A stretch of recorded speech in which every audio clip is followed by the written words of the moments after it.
which shows the interest earned over the tax year, which is 1 March 2018 to the 28th of February 2019. You may have other income in the form of, you may have a business.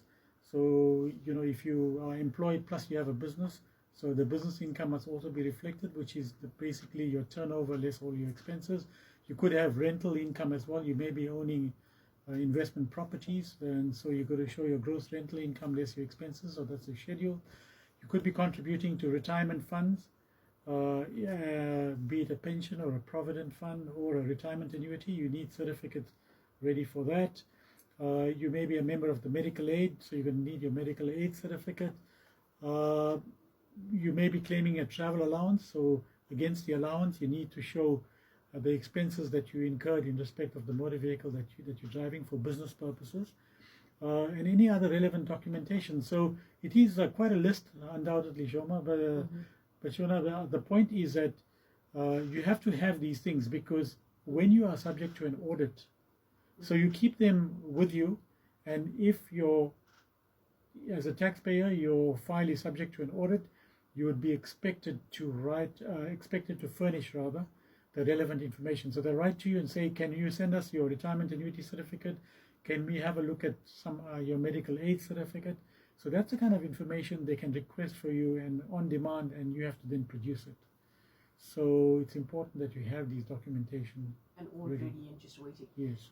Tell me, Prof, just branching out from that, how would one actually, or do you know the criteria for being audited?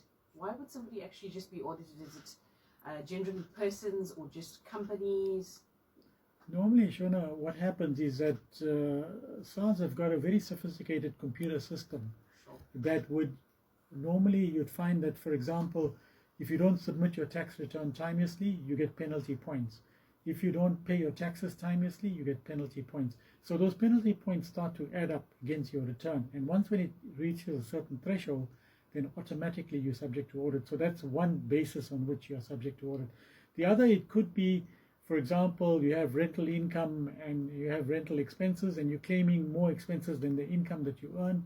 And SARS then wants to check whether your repairs and maintenance is truly repairs and maintenance, and it's not an improvement which is not tax deductible. So in those kind of instances, automatically the computer will flag you. So when the computer flags you for these kind of things, it's the computer that first generates the query. So it's all computerized.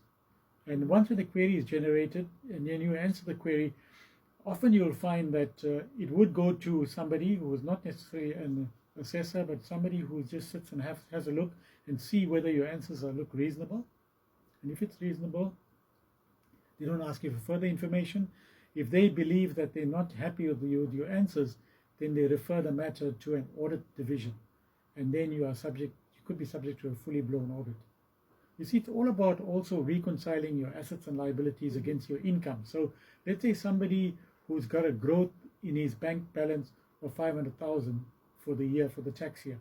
Sure. Yet the income he's showing is only about 100,000. Now, how do you account for the fact that somebody is showing 100,000 in income, he has to deduct his lifestyle expenses, and then how do you account for the fact that his assets have grown or his bank balance has grown by 500,000?